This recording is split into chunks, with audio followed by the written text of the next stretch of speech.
If you're looking to make solar simple, give Ron Domenico with AD Energy a call. All-day energy made simple. Solar solutions with zero down, options to lease or finance, and roofs and trees are no issue. Call Ron Domenico at 609-226-2802 and tell him you saw him on the Sports Box. Well, hello again, and welcome to the show that just makes you want to keep the Viagra close by. This is the Sports Box, where the only opinion that matters. Really? I'm not impressed. It's right here. I am Mike Galata, a.k.a. Hamilton Mike, along with my partner, Brian, the Ranger Tart. Brian, how are you today? You didn't hit me with the thing, so it's another good day in the neighborhood. That's a plot. I'm going to give you a helmet. I'm going to give you a helmet for Christmas, and that's what's going to happen. But today we are going to talk a little hockey. And we are pleased, well, one of us is pleased, I'm just happy that somebody came on the show for us. But anyway, we have a great guest on the show. He is one of the co-hosts of the Blueshirt Underground Radio Show. And his name is Jim Schmiedeberg. Jim! Welcome to the show. I told you. There's no getting around it. You can fanatically put it in front of me. You can do whatever you want. I still won't screw it up. But Jim, welcome to the show. Thank you for coming on. We really appreciate it, talking a little hockey today. My pleasure. Thanks for having me. Absolutely. Brian, let's kick it off because you are the Ranger guru. Yes, so Mike, this is a topic I know that is near and dear to your heart, New York Rangers hockey. Oh, I've been salivating all day to talk Rangers hockey. I couldn't wait for a guest to come on and talk Rangers hockey and talk about how bad the Flyers are. Go ahead. Well, we want to talk about playoff hockey. Obviously, we can't talk about the Flyers in there playoff hockey, so we're going to talk about the Rangers. Should I just lay down and you have to kick me on the show? I mean, this is unbelievable. You can't get away from it. No, we can't. Oh, God. All right. Let's talk about relevant teams that are still playing. The New York Rangers. Oh, my God. Let me go get an Advil or something. Oh, my Jim, God. It's been an interesting season. So it feels like the Rangers haven't played a meaningful game in about 6 months. They finished in the number one wild card, as I think everybody thought that they would, and in many ways it's probably the best spot for them.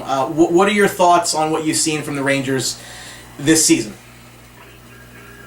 This has honestly been the strangest season I can ever remember. This team won 47 games. I swear to God, I can't remember one. I honestly feel like not only have I not seen them play a meaningless game in months, play a meaningful game in months, I feel like I haven't seen them win in months. They finished with 100 points, which I guess is something because in their 90-year history, it's only happened, I think, 5 times now, which will tell you something about Ranger history. But it's just a very strange season. It's been when they came out at the beginning of the season, they were dominating the play. Offensively, defensively, they were playing well. We were talking about a lot of guys in defense that had improved. And somewhere around Christmas, I think that all just seemed to die out. And one night just seemed to string into another. They're still winning games, but they haven't. To me, they have not been impressive in a very long time. Yeah. I mean, I think one of the points that the fan base loves to go back and forth about is Henrik Lundqvist. Obviously, the brick wall for this franchise for as long as most of us can remember. But just an interesting season for him. Not playing his best consistently. Missed some time due to an injury, but that's neither here nor there. But he's back. He's got his job back. I mean, obviously Antti Ranta's there, but based on what you've seen from him so far, this year, what's your confidence level in his game as we hit the postseason? Not right now. Not very good. I think he's played well in spurts, and I think he's played horrible in spurts, and I think he's played badly for a few games in a row, and then he wins the game, plays well, the fans all scream that the King is back. The King is back, and where are all the Henrik haters? This is the most controversial sports athlete I've ever known as far as fan divisiveness, but I'm not convinced yet. Until they get into the playoffs and he can string together some really solid performances. I think his body language is terrible. I think his positioning has not been the same as it has in years past. I understand he's playing behind a lousy, and that's, I think, putting it generously, defense. I think it's McDonough, Shea, and a bag of pylons. But I mean, Mark Stahl is terrible. Yep. Dan Girardi is slightly above terrible. Kevin Klein hovers around terrible. And then, who am I forgetting? Nick Holden. The top six there. Nick Holden. Nick Holden, who was good, and now seems to have been sucked into the vortex of the other three, and hovers somewhere around terrible. And then you get occasional terribleness from Adam Clendenning when he plays, and then you've also got Stephen Camphor, who's been okay, but he's the type of guy that you're just going to plug in for a couple of games, and he's not going to play every night. So I understand that he's playing behind a bad defense, but we've seen things from Henrik Lundqvist this year, and a little bit of last year that we've never seen before. Bad body language. He loves to give the stink eye to his defenseman now. I don't know if you noticed that. A lot of dirty looks. It's never a good sign after a goal when the first thing he does is look up at the Jumbotron. He's getting, he used to be automatic in the shootouts, and now it's just the opposite. So I'm not convinced. This is the first year where the Rangers have gone into the playoffs and not had the advantage in net. This is the first series I can ever remember that I can honestly look at and say they do not have the better goaltender right now. Every other time, no matter who they were playing, you would always look at the series and say, well, they may not be better up front, but as long as they have Hank, they have the advantage in net, and they'll have a chance. And this time against Montreal, I don't think they have that. I don't think they have the advantage in goal. So, which is why I'm not real excited that they're playing Montreal. Yes, it may have been a slightly easier task than playing Pittsburgh and Washington, although I happen to think they match up well against Washington. But I don't think it's going to be that easy for them to get past Montreal. So that was my question, Jim. They're playing a Montreal Canadiens team who, in the beginning of the season, took off like a rocket, and then kind of hit the brakes, and then panicked a little bit with the coaching change we talked about. That was kind of weird. And I don't know if they're the same Montreal team we saw in the beginning of the year, but it's definitely going to be a test for the Rangers. What do the Rangers have to do besides solve Carey Price to beat this Canadiens team? Do they have to take Shea Weber out of the picture, or what do they have to do to kind of slow this Montreal team down? They're going to have to find a way. The thing that's scary, the other thing besides goaltending that's worried me the most is the Rangers special teams. Staying out of the box is going to be crucial for this team. I apologize for not being better informed. I don't know what Montreal's power play is, where they're ranked right now. But the Rangers' penalty kill has been bad down the stretch. Their power play has shown some improvement. But special teams can make all the difference in a series. And if they can't stay out of the box or kill penalties, they're not getting out of the first round. No, and it's funny. The Rangers were always known as a very strong defensive team throughout the Tortorella years, the Tom Rennie years, and even maybe the early part of the Vigneault years. But they come into this series, Jim, the fourth most goals in the league, and I agree with you. It doesn't feel that way. Montreal's offense very much in the middle, finishing 15th. But the Rangers, a surprising 13th in goals against. Again, that speaks to your point about Lundqvist's season, but Montreal's up there in 4th. They have been a different team since bringing in Claude Julien and letting Michel Therrien go. And this is a rematch of the 2014 conference finals. So saw the Rangers win that series in 6, but Carey Price is here. This is not Dustin Tokarski, unless you're going to see Chris Kreider take a run at him again. It's... You never know. That's true. You never know. I'm sensing a lack of confidence in your voice. I semi-share that. But, yeah, I guess, what's your outlook for how you think this is going to play itself out? Well, if you think I'm going to come on here and tell you the Rangers aren't going to win this series, you're crazy. I'm not wired that way. Fair enough. So I'll just tell you, Rangers in 7, because they don't do anything. They would take the Arizona Coyotes would take the Rangers to 7 games in the playoff series. And just to answer my own question, the Montreal Canadiens power play is 13th in the league, which is actually 1 slot worse than the Rangers. Okay. So, but the Rangers have a penalty kill that teams do tend to get healthy against. Mm-hmm. So who knows? Do I think they will win the series? Yes. Do I think it's going to be easy? Absolutely not. Would it surprise me if they got swept? No. Would it surprise me if they swept Montreal? No. Nothing. I have no idea what we're going to see because we haven't seen this team play with any sense of urgency in over a month. And they seem to think that they can just turn it on. I don't think they're that talented. Mm-hmm. I guess we're going to find out Wednesday or Thursday night, whenever this gets going. Well, I think an interesting subplot to all of this is, the Rangers were very poor at home this year. I went to a lot of those games, and I left that building very unhappy more times than not.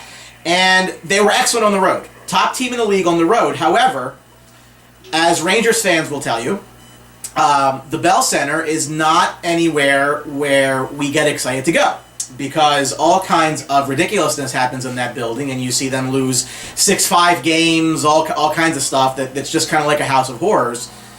Right. From your standpoint, given the fact that they've been poor at home, let's assume that kind of stays that way. How important for the Rangers is it to come back to New York in Game 3 with at least one win under their belt? I think it's very important.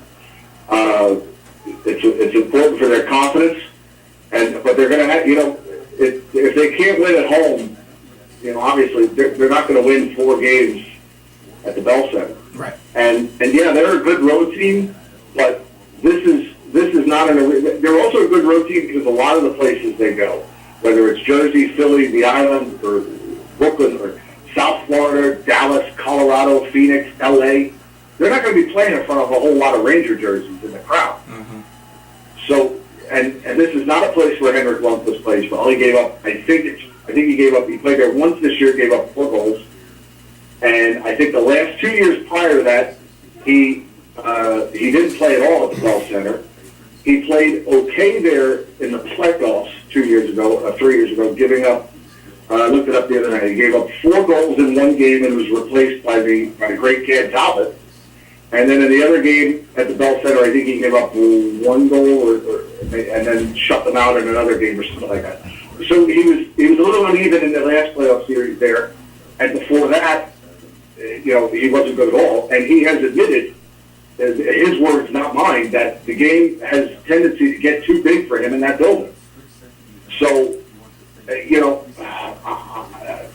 I'm very concerned about this series. Very concerned. So the last question I have for you, Jim, is obviously besides the Lundqvist factor and seeing if Henrik can finally step up and I don't want to say put a team on his back, but really carried his team through a round or two into playoffs, is I think there's another guy we really have to look at who's getting a ton of money on this Rangers team and really needs to, I think, step up to what they're paying. Rick Nash. I think Rick Nash has really got to come through and score some goals in this series if they're gonna keep moving on and get to that magical round of the Stanley Cup.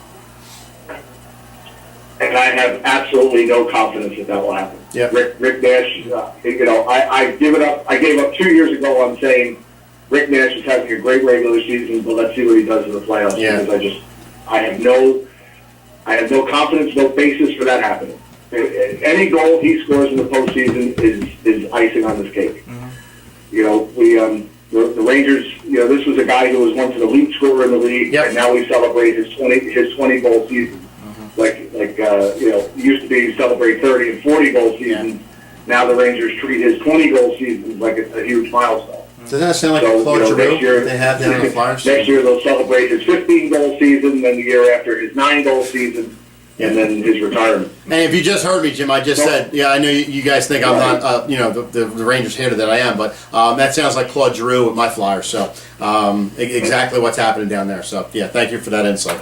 Well, Jim, I definitely want to make sure that our fans can find you. I can tell you that I've been a fan of Blueshirt Underground for very, very many years, and I've had the pleasure of hanging out with Jim and the gang up in New York a couple of times. For the Rangers fans that are just getting exposed to you here on our show, let them know where they can find you and what you're all about. We are everywhere. You can find us at www.blueshirtundergroundradio.com. You can find us on iTunes for you Apple users.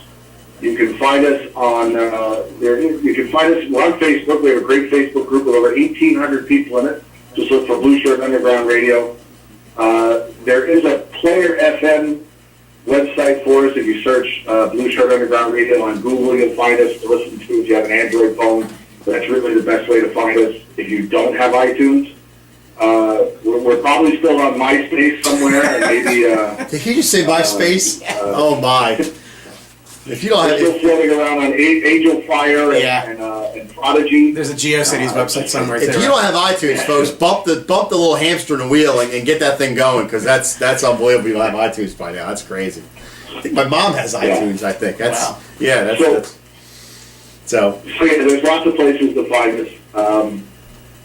I appreciate you guys having me on. No, listen, the pleasure is definitely here. You know, I love making Mike talk Rangers hockey. Mm-hmm. So in Not and that of I mind itself, it. I don't mind it. I've been entertained. So I mean, that's a plus. Don't believe the hype. I'm a Flyers, but again, I am a Flyers objective fan, and I will talk Rangers. I might not talk it good like you guys do, because I know there's like a love fest going on right now, but that's fine. Oh yeah, it's all good. Yeah, we're really positive right now. Can you tell? Yeah, love Hey, fest. at least you guys are playing somebody. I'm home for the holidays again. What a surprise. But anyway, we want to thank. I really came on and brought a ray of sunshine with me. It's okay. Listen, we love having insight come on, Absolutely. especially about the Rangers. Jim, we really appreciate it. Jim Schmiedeberg. No, you got it wrong again. There you go. Schmiedeberg. Yes. Jim Schmiedeberg. He's a Flyers fan. No, whatever, Jim. Jeez. Jim Schmiedeberg, he is one of the co-hosts of Blueshirt Underground Radio. Jim, thank you very much for coming on. Really appreciate it. Hope we can get you back on and talk a little more Rangers or whatever the situation may be. Hopefully the second round. Yeah, maybe the second round. We'll see. Yeah, right. Thanks, guys. Take care. Absolutely. And remember, you can always get us on social media if you need to. You can always get us around if you need to. Most certainly. We are on Facebook at Sportsbox Show, on Twitter at Sportsbox Show, and of course, the YouTube channel you're finding us on right now. Make sure that you're subscribing to our show. But most importantly, make sure you're checking out today's very special sponsor. Absolutely. If you're looking to make solar simple, give Ron Domenico with AD Energy a call. All-day energy made simple. Solar solutions with zero down, options to lease or finance, and roofs and trees are no issue. Call Ron Domenico at 609-226-2802 and tell him you saw him on the Sports Box. And there you go. Make sure that you give Ron a call. Ron is phenomenal. One of my personal friends. Make sure you give Ron a call. Ron's great. Absolutely. Remember, at the Sports Box, the only opinion that matters. Even on Rangers hockey. Had to get it in. It's right here, folks. Keep an eye out. We got good stuff coming. See you. This episode of the Sports Box is brought to you by Mic'd Up Entertainment and DJ Mike Velardi. For all of your event planning needs, make sure you contact Mike at 609-864-5925 and tell him that you saw him on the Sports Box. 1, 2, 3. Don't forget to subscribe.